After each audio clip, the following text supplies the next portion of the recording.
¿Alguna vez te has adentrado en un bosque sin conocer lo que realmente se oculta entre sus sombras? Hoy te contaré una historia que no solo te hará pensar dos veces antes de aventurarte en lo desconocido, sino que, quizás, te hará cuestionar todo lo que crees saber sobre los límites de la naturaleza y de la realidad. Una historia real, o al menos eso aseguran los testigos, sobre un grupo de excursionistas que jamás regresaron como los mismos que partieron. Todo comenzó en otoño, con las hojas teñidas de un rojo profundo, como si el bosque presintiera lo que estaba por suceder. Eran 5 amigos, jóvenes llenos de energía y ganas de explorar. Llevaban semanas planeando esta salida, una caminata hasta una cueva poco conocida en lo profundo del Parque Nacional Blackwood. La leyenda local decía que esa cueva era un lugar sagrado para los nativos americanos, un punto donde el velo entre los mundos era más delgado.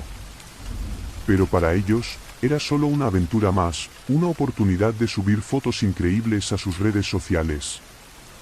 El viaje comenzó con risas y bromas mientras recorrían un sendero apenas marcado. Estaban preparados, mochilas cargadas, un mapa algo gastado y linternas de alta potencia. Pero había algo en el aire que ninguno de ellos mencionó. Un silencio. No era el tipo de silencio que se espera en un bosque, no, era como si todo a su alrededor estuviera conteniendo el aliento. Ni un pájaro, ni el crujir de una rama. Solo el ruido de sus botas contra el suelo. A medida que avanzaban, el sendero se tornó más estrecho. Los árboles, más altos y más oscuros. El sol comenzó a descender rápidamente, como si estuviera huyendo. En algún punto, sin darse cuenta, habían perdido la señal del GPS. No importa, dijo Diego, el líder del grupo, con una sonrisa confiada. Estamos casi ahí. Pero lo que encontraron no fue la cueva. Primero vieron las marcas. Rasguños profundos en los troncos de los árboles, como si algo con garras enormes hubiera pasado por ahí. ¿Un oso?, preguntó Valeria, nerviosa, mientras ajustaba la correa de su mochila. Pero Diego negó con la cabeza. No. Esto no es un oso. Mira la altura. Las marcas estaban demasiado altas, más arriba de lo que cualquier oso podría alcanzar. El grupo avanzó con cautela, ahora más conscientes de su entorno. Y entonces lo sintieron, un olor nauseabundo, como carne podrida, mezclado con algo metálico. ¿Qué es eso?, preguntó Lucas, tapándose la nariz. Tal vez un animal muerto, respondió Sofía, tratando de sonar calmada, aunque sus manos temblaban. Y luego lo vieron. Un claro en el bosque. En el centro, un círculo perfecto de tierra negra y quemada, como si algo hubiera caído del cielo y arrasado con todo a su paso. Pero no era eso lo que llamó su atención. Eran las figuras. Pequeñas, retorcidas, hechas de ramas y huesos, atadas con cuerdas de lo que parecía ser cabello humano. Decenas de ellas, colgadas de los árboles como macabras decoraciones navideñas. ¿Qué demonios es esto?, susurró Valeria, incapaz de apartar la vista. Nadie respondió. Todos sabían que no deberían estar ahí, pero era como si algo los retuviera. Una fuerza invisible que los obligaba a mirar. De repente, Lucas gritó. Había tropezado con algo en el suelo. Al iluminarlo con sus linternas, descubrieron que era un cráneo. Humano. No había duda. La risa comenzó entonces. No venía de ellos. Era baja, áspera, como si alguien estuviera riéndose justo detrás de sus oídos. Giraron las linternas desesperadamente, pero no había nadie. Solo árboles y sombras. Esto no es normal, tenemos que irnos ya, dijo Ana, la más callada del grupo, con voz temblorosa. Pero cuando intentaron regresar por donde vinieron, el sendero había desaparecido. Literalmente. No había rastro de sus huellas, ni de las marcas en los árboles que habían dejado para orientarse. Era como si el bosque se hubiera cerrado a su alrededor. Tranquilos, tranquilos, intentó calmar Diego, aunque su voz apenas disimulaba el pánico. Solo tenemos que seguir adelante. La cueva debe estar cerca. Y siguieron. Pero el bosque no era el mismo. Los árboles parecían más torcidos, sus ramas como garras apuntando hacia ellos. El aire era pesado, difícil de respirar, y el olor a putrefacción no hacía más que intensificarse. Finalmente, llegaron a la cueva.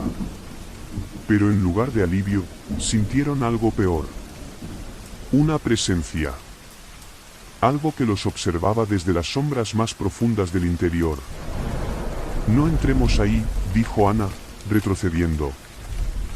No hay nada ahí para nosotros. Tenemos que refugiarnos en algún lugar hasta que amanezca, dijo Diego, encendiendo su linterna y dando un paso hacia adelante. Pero en cuanto lo hizo, algo lo arrastró hacia la oscuridad. Fue tan rápido que los demás apenas pudieron reaccionar. Solo escucharon su grito, un sonido desgarrador que se apagó demasiado pronto. Las linternas parpadearon y, por un segundo, todas se apagaron al mismo tiempo. Cuando volvieron a encenderse, Diego estaba ahí. Pero no era él. Su piel era pálida, sus ojos estaban vacíos, como si algo más estuviera usando su cuerpo como un disfraz. Tenemos que irnos. Ahora, susurró Valeria, pero su voz no salió más que como un jadeo. Diego, o lo que fuera que se hacía pasar por él, le sonrió. Una sonrisa que ningún humano podría hacer. El resto de la noche fue un caos. Corrieron sin dirección, escuchando los gritos de algo que los perseguía, aunque nunca lograban verlo. Valeria fue la siguiente en desaparecer, atrapada por raíces que parecían cobrar vida y la arrastraron al suelo. Cuando finalmente salió el sol, solo Ana logró encontrar el camino de regreso. Estaba desorientada, cubierta de arañazos y con los ojos hinchados de llorar. Cuando la encontraron, no podía hablar. Solo repetía una y otra vez, no es Diego. No es Diego. La policía nunca encontró rastro de los demás. El claro con las figuras, la cueva, todo había desaparecido. Solo el bosque permanecía, tan tranquilo como siempre. Hasta el día de hoy, Ana sigue en terapia, incapaz de contar lo que realmente sucedió esa noche. Pero si alguna vez te aventuras por Blackwood, presta atención. Porque dicen que, si escuchas bien, aún puedes oír la risa. Y, a veces, entre las sombras, puedes ver a alguien que parece estar perdido. Alguien que podría pedirte ayuda. Solo asegúrate de no responderle. Porque puede que no sea alguien. Puede que sea algo, esperando. ¿Te has preguntado alguna vez qué pasa cuando decides ir más allá de lo seguro? Cuando ignoras las advertencias y cruzas esa delgada línea entre la curiosidad y la imprudencia. Hoy te contaré la historia de 3 amigos que desafiaron el límite de lo conocido, adentrándose en un lugar donde las historias antiguas no son solo cuentos. Esta es la leyenda del faro del fin del mundo. Todo comenzó con un reto. Luis, Clara y Andrés, un grupo inseparable desde la secundaria, tenían una tradición: cada verano elegían un lugar extraño o prohibido para explorar. Este año, Clara había propuesto el faro. El faro de Punta del Ánima era un lugar que todos en el pueblo evitaban. Estaba en una pequeña isla a 2 kilómetros de la costa, abandonado desde hacía décadas. Las historias decían que su último guardián había enloquecido y se había lanzado al mar desde lo alto, dejando su cuerpo perdido en las aguas. Desde entonces, el faro permanecía oscuro, su luz apagada, y el acceso, prohibido. Pero para ellos, era perfecto. Tomaron una pequeña lancha al anochecer, riendo y bromeando, mientras la luz de la luna iluminaba el agua.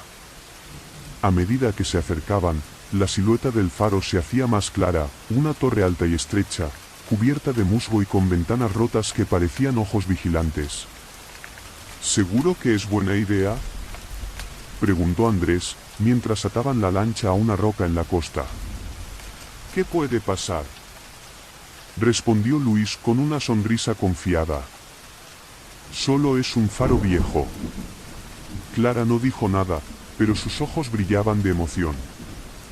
Siempre había sido la más valiente del grupo, o al menos, la que mejor fingía no tener miedo. Entraron al faro con linternas y mochilas llenas de provisiones. El interior era tal como lo habían imaginado, húmedo, oscuro y lleno de grafitis de generaciones anteriores de exploradores. Pero también había algo más. En las paredes, había marcas que parecían garabatos, pero que no correspondían a ningún idioma que ellos reconocieran. Luis se rió nerviosamente. Parece que alguien se tomó en serio el decorado de Halloween. Clara avanzó sin dudar, subiendo las escaleras oxidadas que crujían bajo sus pies. Cada nivel estaba más deteriorado que el anterior.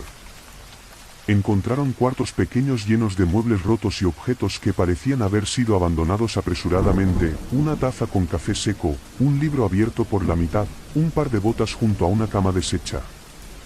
Era como si alguien hubiera desaparecido en medio de su rutina diaria. Cuando llegaron a la cima, el aire se sentía más frío.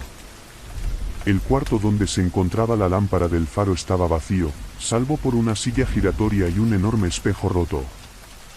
El espejo estaba apoyado contra la pared, su marco de madera tallado con figuras grotescas, rostros deformes, ojos saltones y bocas abiertas en un grito eterno. «Esto es espeluznante», susurró Andrés. «Vamos, chicos. Solo es un espejo viejo». Clara se acercó, iluminándolo con su linterna. Fue entonces cuando ocurrió. Por un momento, el reflejo no correspondió con sus movimientos. Clara giró la cabeza, pero su reflejo permaneció inmóvil, mirándola fijamente. Los tres lo vieron, y el silencio que siguió fue casi tan ensordecedor como el grito que vino después. El reflejo de Clara sonrió. Una sonrisa antinatural, demasiado amplia, que mostró dientes que no eran humanos. Y entonces el espejo explotó en 1000 pedazos. El pánico los invadió. Corrieron escaleras abajo, pero el faro parecía haberse transformado. Los pisos no coincidían con los que habían visto antes, los cuartos se repetían, las escaleras no llevaban a ningún lado. Y peor aún, había algo siguiéndolos. No lo veían, pero lo sentían. Una presencia pesada, como un par de ojos ardientes perforándoles la espalda. Los sonidos los rodeaban, susurros en un idioma desconocido, el eco de pasos que no eran los suyos, y de vez en cuando, una risa baja y gutural que parecía venir de todas partes. Luis fue el primero en desaparecer. Clara y Andrés lo escucharon gritar y cuando giraron la cabeza, él ya no estaba. No hubo rastro, solo el eco de su nombre en las paredes. Desesperados, llegaron a la entrada, pero la puerta por la que habían entrado estaba sellada. Golpearon, gritaron, pero era inútil. Fue entonces cuando Clara notó algo que le heló la sangre, su reflejo en un charco de agua sucia no la estaba imitando. En cambio, la observaba con una expresión de odio puro. «Andrés, mírame», dijo, apenas conteniendo el temblor en su voz. Pero cuando Andrés la miró, su rostro se descompuso en horror. La sombra de Clara no se movía como ella, se estaba separando, alzándose del suelo, tomando forma propia. Y entonces ella lo entendió. El faro no era un lugar. Era algo vivo. Algo que los había atraído ahí, hambriento de ellos. Las marcas en las paredes, los grafitis, no eran decoraciones. Eran advertencias. Andrés corrió hacia una ventana rota y miró hacia el mar. La lancha seguía ahí, balanceándose con las olas. Sin pensarlo dos veces, saltó. La caída fue brutal, el agua fría lo golpeó como un muro de cristal. Nadando con todas sus fuerzas, llegó a la lancha. Mientras se alejaba, miró hacia el faro por última vez. Desde lo alto, vio 3 figuras en la ventana, Clara, Luis, y algo más, algo que no tenía rostro, pero que parecía sonreír. Cuando Andrés llegó al pueblo, nadie le creyó. Lo encontraron temblando, con los labios azulados y los ojos vacíos. Dijo que el faro lo había dejado ir, pero no porque lo hubiera ganado. No. Lo había dejado ir porque quería que contara la historia. Y aquí está, una advertencia. Si alguna vez encuentras un faro abandonado, no entres. Porque quizás no sea solo un faro. Quizás sea algo más. Algo que te está esperando. ¿Has oído hablar de esos lugares donde los ecos parecen tener vida propia? Lugares en los que tu voz regresa a ti, pero de una manera que no debería ser posible. Esta es la historia de un grupo de campistas que aprendió por las malas que, a veces, lo que repite tu voz no es simplemente el aire rebotando en las montañas. Todo comenzó con una simple idea, una escapada de fin de semana. 4 amigos, María, Joaquín, Sara y Daniel, decidieron alejarse del ruido de la ciudad para desconectar en las montañas. Sara, amante de las historias paranormales, sugirió un lugar que había leído en un foro, el campamento del eco. Dicen que los ecos son tan fuertes ahí que puedes escuchar tu voz rebotar durante minutos, se explicó con entusiasmo mientras conducían por una estrecha carretera de tierra. Aunque también hay leyendas. ¿Qué tipo de leyendas?, preguntó Joaquín, siempre escéptico. Nada serio, respondió Sara con una sonrisa misteriosa. Solo cosas de los locales. Que los ecos no siempre repiten lo que dices. Rieron, sin tomar en serio las palabras.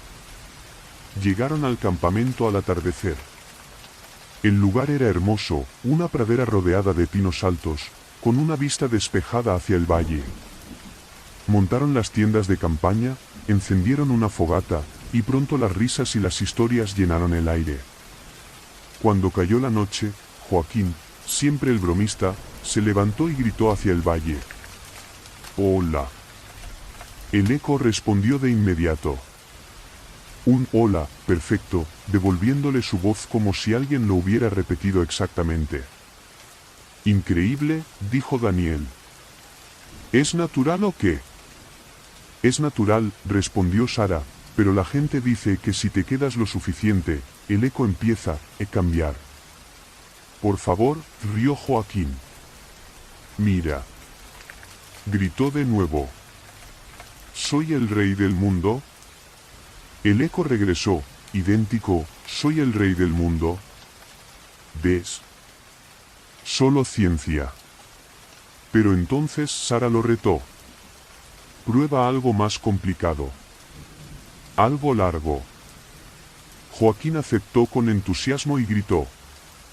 Estamos aquí, pasando la mejor noche de nuestras vidas. La voz regresó casi de inmediato, estamos aquí, pasando la mejor noche de nuestras vidas. Pero había algo raro. El eco era perfecto, sí, pero parecía más lento. Como si las palabras arrastraran un leve peso que no habían tenido antes. ¿Escucharon eso?, preguntó María, frunciendo el ceño. Es solo tu imaginación, respondió Joaquín, aunque su sonrisa era menos confiada. Decidieron dejarlo y se sentaron a comer junto al fuego. Pero poco después, Daniel se levantó. Voy a intentarlo, dijo, como si no pudiera resistir la tentación. Se acercó al borde de la colina y gritó. Dime quién soy. El eco respondió, dime quién soy. Y luego, un momento después, lo repitió, pero con algo diferente, dime quién soy. Un silencio helado cayó sobre el grupo. ¿Qué fue eso?, susurró María. El eco no debería repetirse 2 veces, dijo Sara, ahora visiblemente nerviosa. Solo sucede una vez, eso es física básica. Intentaron reírse para calmarse, pero la atmósfera había cambiado. Algo en el aire se sentía denso, como si el bosque estuviera escuchando. Mejor entramos a las tiendas, sugirió Joaquín, tratando de sonar casual. Pero esa noche ninguno durmió bien. Afuera, el eco seguía resonando, aunque nadie había vuelto a gritar. Era imposible, pero lo escuchaban, suave y constante, repitiendo frases que ellos mismos habían dicho horas antes. Estamos aquí, pasando la mejor noche de nuestras vidas. Hola. Dime quién soy. Y luego, algo nuevo. ¿Por qué están aquí? María se sentó de golpe en su saco de dormir, con el corazón martillándole en el pecho. ¿Escuchaste eso?, preguntó en un susurro. Sara asintió, con los ojos bien abiertos. Nadie dijo eso antes, ¿verdad? Afuera, la voz continuó, más fuerte ahora. ¿Por qué están aquí? Se reunieron apresuradamente en una tienda, sin atreverse a salir. Daniel trató de mantener la calma. Debe ser alguien jugando una broma. Quizás alguien nos escuchó antes y... No. Interrumpió Sara, con lágrimas en los ojos. Eso no es alguien.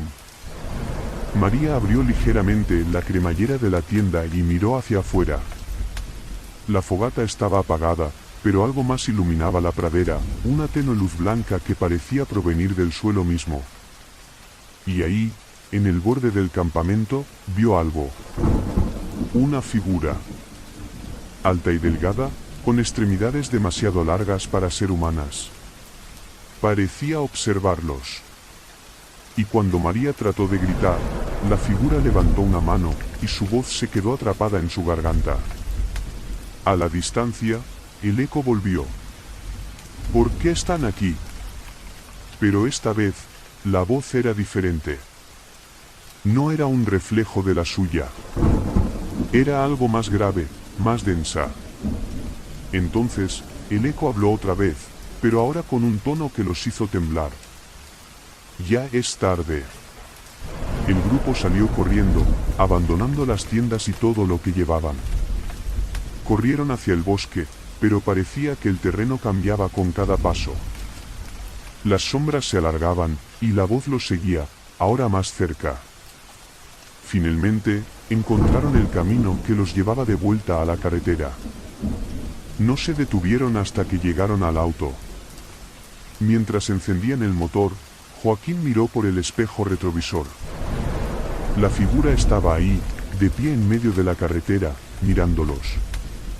Y luego desapareció, como si nunca hubiera estado. Desde ese día, ninguno de ellos volvió a hablar del campamento del eco. Pero todos escuchan voces en sus sueños, ecos de aquella noche. Y a veces, si prestan atención, la voz susurra algo más. Algo que no logran entender, pero que sienten, profundamente, que no está terminado. Hay lugares que parecen estar vivos.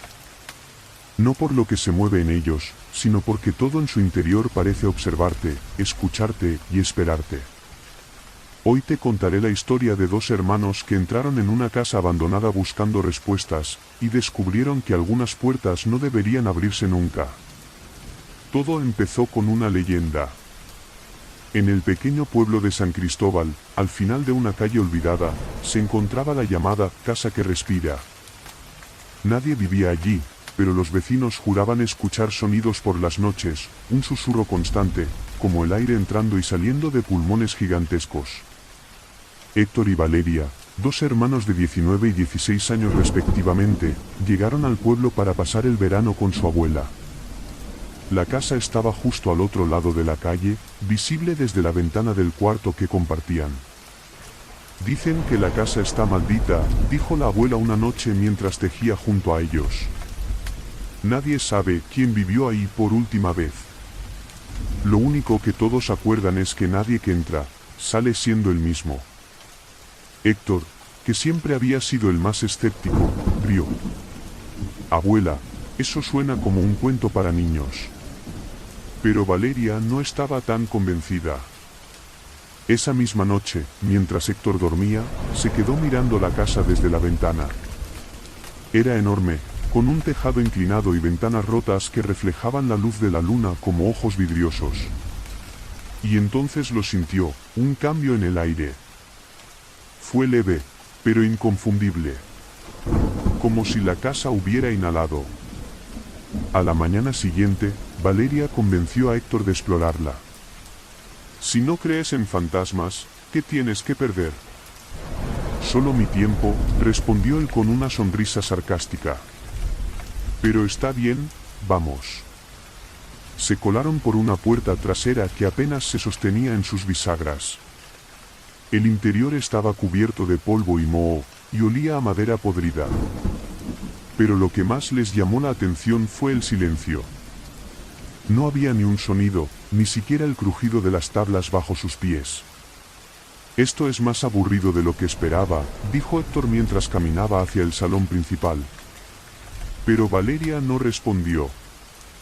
Estaba de pie junto a una pared, observando un enorme retrato cubierto de polvo. Al limpiarlo con la mano, descubrió que era una pintura de una familia, un hombre, una mujer y dos niños pequeños. Sus rostros eran extrañamente detallados, como si los estuvieran mirando desde dentro del lienzo. ¿Quiénes serán?, murmuró. Héctor se encogió de hombros. Gente rica que vivía aquí antes. Nada raro. Pero mientras hablaban, no se dieron cuenta de que la puerta por la que habían entrado se cerró suavemente. Siguieron explorando. Cada habitación parecía más opresiva que la anterior. Los muebles estaban en su lugar, como si los antiguos habitantes hubieran salido deprisa y nunca regresado. Había platos en la mesa, ropa colgada en un armario y un reloj de pared detenido en las 3:15. Fue entonces cuando Valeria lo escuchó por primera vez. Un susurro. Bajo, casi imperceptible. ¿Lo oíste?, preguntó, agarrando el brazo de Héctor. ¿Escuchar qué? Un susurro. Héctor negó con la cabeza, pero comenzó a sentirse incómodo. La casa se sentía cada vez más pesada, como si el aire estuviera cargado de algo invisible. Subieron al segundo piso, donde encontraron una puerta al final del pasillo.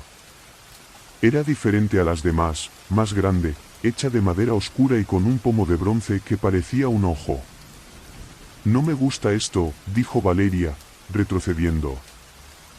Vamos, solo es una puerta, dijo Héctor, empujándola para abrirla. La habitación detrás era enorme, pero vacía, salvo por una silla en el centro. En la pared opuesta, había un espejo enorme, cubierto con una sábana blanca. Esto sí que es espeluznante, murmuró Héctor, acercándose al espejo. Al retirar la sábana, lo vieron. Pero no era solo su reflejo. En el espejo, Héctor y Valeria estaban ahí, pero había algo más detrás de ellos, sombras altas y delgadas que no estaban en la habitación real. Las sombras se movían, aunque ellos no lo hacían. Salgamos de aquí, dijo Valeria, tirando del brazo de Héctor. Pero antes de que pudieran moverse, la puerta se cerró con un golpe. El aire comenzó a cambiar, como si estuvieran dentro de un enorme pecho que se inflaba y desinflaba lentamente. El susurro que Valeria había oído antes ahora era más fuerte, y se transformó en palabras. ¿Por qué vinieron? Héctor intentó abrir la puerta, pero estaba bloqueada. Valeria, aterrorizada, se dio cuenta de algo, las sombras en el espejo estaban más cerca. «No nos quieren aquí», gritó, tirando con todas sus fuerzas. El espejo empezó a agrietarse, pero no desde el exterior. Las grietas se formaban como si algo del otro lado estuviera intentando salir. De repente, la silla en el centro de la habitación se movió, raspando el suelo con un chillido. Y entonces apareció algo. Una figura formada por las sombras del espejo, alargada y sin rostro, pero con brazos que se extendían hacia ellos. «¡Corre!», gritó Héctor, pero no había a dónde. En un último esfuerzo desesperado, Valeria lanzó su linterna contra el espejo, rompiéndolo en 1000 pedazos. El ruido fue ensordecedor, y la habitación se llenó de oscuridad total. Cuando se despertaron, estaban en la calle, frente a la casa. Era de día, y todo parecía normal. Excepto por una cosa. En la ventana del segundo piso, podían ver una sombra inmóvil, observándolos. Y cuando Valeria miró su reflejo en el vidrio de un coche cercano, vio algo detrás de ella, una sombra alargada, que respiraba.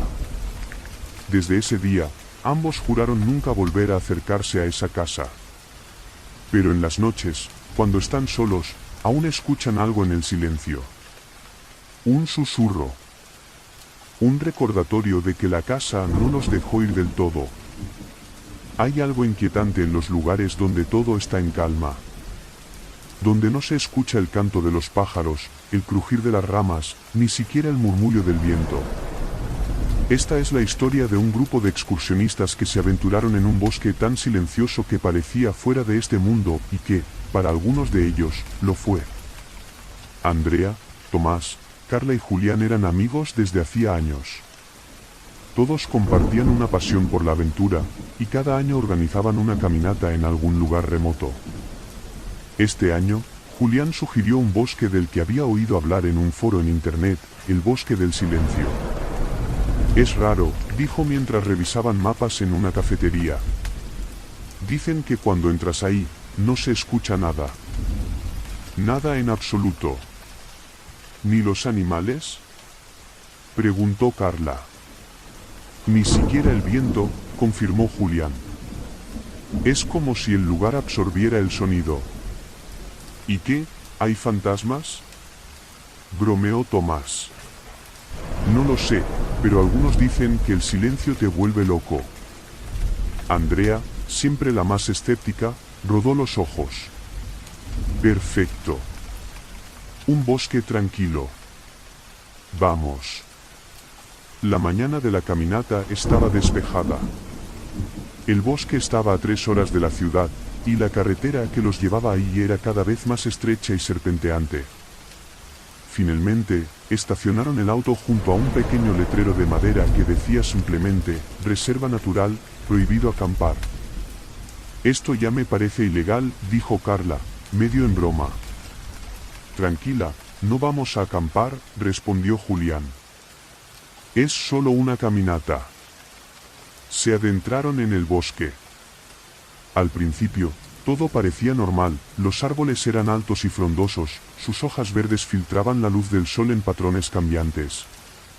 Se escuchaban los ruidos típicos de la naturaleza, el canto de los pájaros, el crujir de las ramas bajo sus pies. Pero después de una hora de caminata, todo cambió. El primer indicio fue el canto de los pájaros, que se desvaneció por completo. Luego, el viento dejó de mover las hojas. Finalmente, incluso el sonido de sus pasos sobre las hojas secas desapareció. ¿Es esto lo que decías, Julián?, preguntó Andrea, deteniéndose. Julián asintió, aunque su expresión ya no era tan confiada. Sí, pero no pensé que sería tan extraño. Tomás dio un fuerte aplauso, intentando romper el silencio, pero el sonido fue apagado, como si hubiera golpeado una pared invisible. Esto es raro, murmuró Carla, aunque su voz apenas se escuchó. Siguieron caminando, aunque el ambiente se volvía cada vez más opresivo. No solo era el silencio, era la sensación de ser observados. Andrea miró a su alrededor, pero no vio nada fuera de lo común. Sin embargo, no podía quitarse de encima la sensación de que algo los seguía, oculto entre los árboles. Después de un rato, llegaron a un claro con un lago pequeño y cristalino. Decidieron descansar, pero el silencio seguía. Andrea miró a Julián, quien estaba pálido y sudando. Esto no es normal, Julián, dijo, usando más las manos que la voz. ¿Qué sabes de este lugar? Julián negó con la cabeza, claramente nervioso. Solo lo que leí en el foro. La gente dice que es como otro mundo. ¿Otro mundo? Carla lo miró incrédula. Antes de que Julián pudiera responder, Tomás señaló algo en el agua. ¿Qué es eso? En el centro del lago, el agua comenzaba a moverse, formando círculos perfectos, como si algo estuviera saliendo a la superficie. Todos se acercaron con cautela, y entonces lo vieron, una mano. Era una mano humana, delgada y pálida, que emergía lentamente del agua. «¿Vámonos?», gritó Andrea, pero su voz fue devorada por el silencio. La mano se aferró al borde del lago y comenzó a arrastrar un cuerpo hacia afuera. Lo que emergió no era humano. Su rostro estaba vacío, sin ojos ni boca, solo una piel lisa y gris. Pero lo más aterrador era que no hacía ruido. Ni el agua salpicando, ni el crujido de las ramas mientras avanzaba hacia ellos. Corrieron. El bosque, que antes parecía inofensivo, ahora era un laberinto. Los árboles parecían moverse, cerrándoles el paso. Andrea lideraba, con Carla detrás de ella, mientras Julián y Tomás intentaban alcanzarlas. Finalmente, encontraron un sendero que reconocieron como el que los había traído al bosque. Pero cuando miraron hacia atrás, Julián ya no estaba. «Julián», gritó Carla, aunque el sonido de su voz se perdió como el resto. Andrea la tomó del brazo y la obligó a seguir corriendo. Llegaron al auto justo cuando el sol comenzaba a ponerse. Subieron apresuradamente, y Tomás arrancó el motor. Mientras se alejaban, Andrea miró por el espejo retrovisor. En la entrada del bosque, había una figura. No tenía rostro, pero estaba de pie, inmóvil, observándolos. Nadie volvió a hablar de esa caminata. Nunca encontraron a Julián, y cuando intentaron denunciar su desaparición, la policía les dijo que ese bosque había estado cerrado por años. Pero lo más extraño sucedió semanas después. Andrea, Carla y Tomás comenzaron a notar algo raro en sus vidas. En los momentos de silencio, cuando estaban completamente solos, escuchaban pasos, respiraciones suaves, incluso sus propios nombres. Era como si el bosque no los hubiera dejado ir del todo. Como si el silencio los hubiera seguido.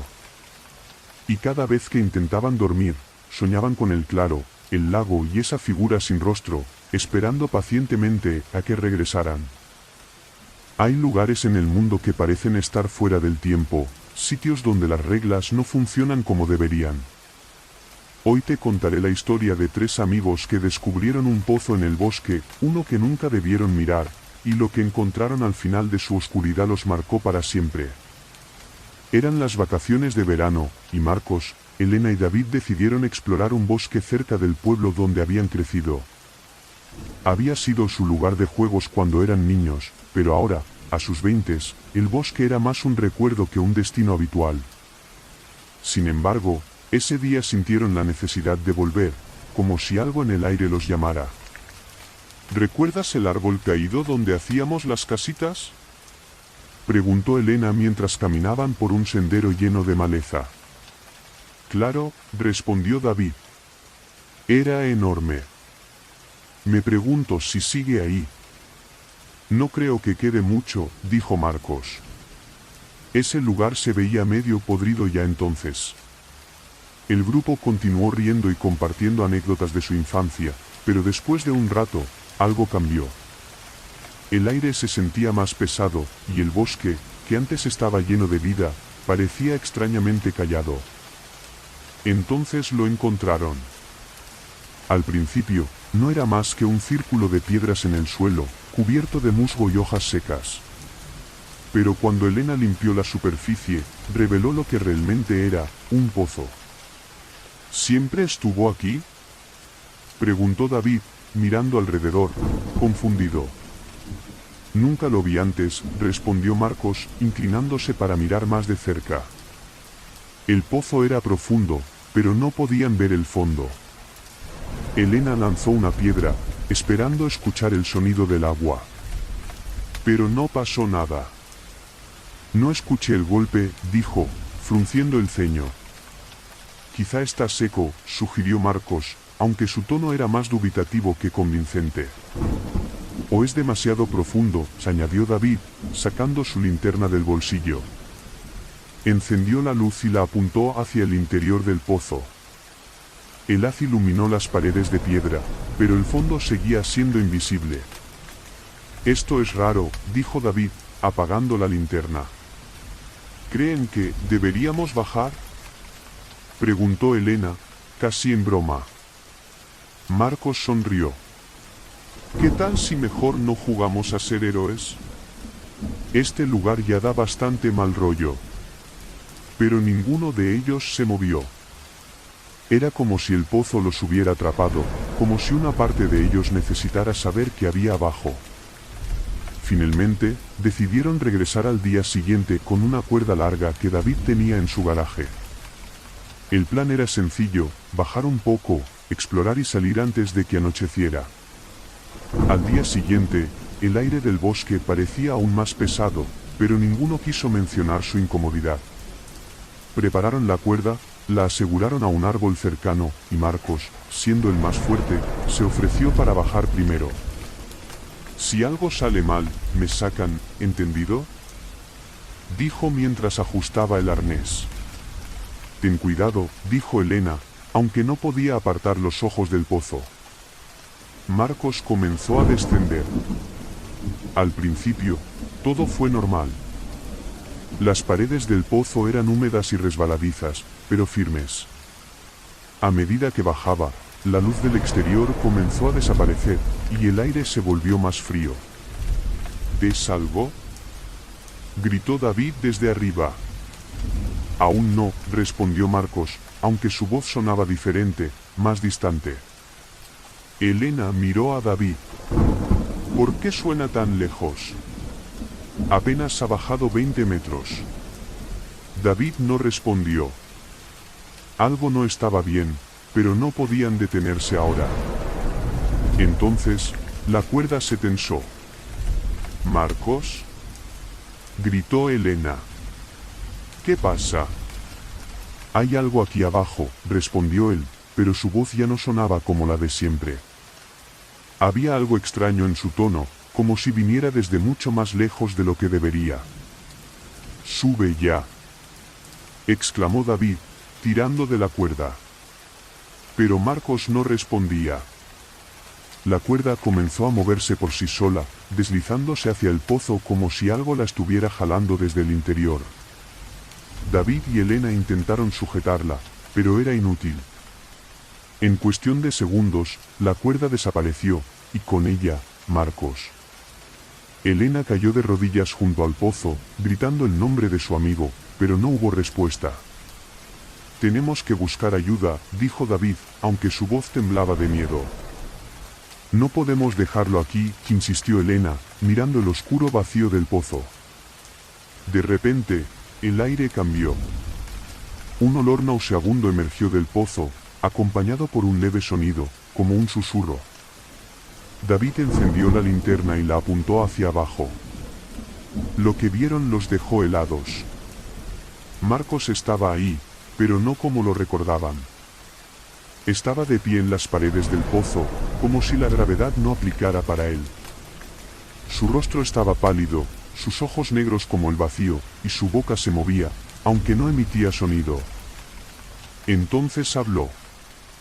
«No soy yo». La voz no era la suya. Era grave, profunda y resonaba como un eco interminable. David apagó la linterna, y ambos comenzaron a correr. No se detuvieron hasta llegar al auto. Esa noche, ninguno de los dos pudo dormir. Pero lo peor fue lo que vino después. Elena comenzó a escuchar golpes en su ventana, aunque vivía en un segundo piso. David encontró marcas de manos en su espejo cada vez que salía de la ducha. Ambos soñaban con el pozo, con el rostro de Marcos y con la oscuridad infinita que parecía llamarlos. Y una noche, ambos recibieron un mensaje en sus teléfonos, desde el número de Marcos. «El pozo nunca termina. Estoy esperando. Desde entonces, nadie ha vuelto a ese bosque. Pero si algún día encuentras un pozo que parece más profundo de lo que debería, mi consejo es simple, nunca mires dentro. Y, sobre todo, nunca bajes.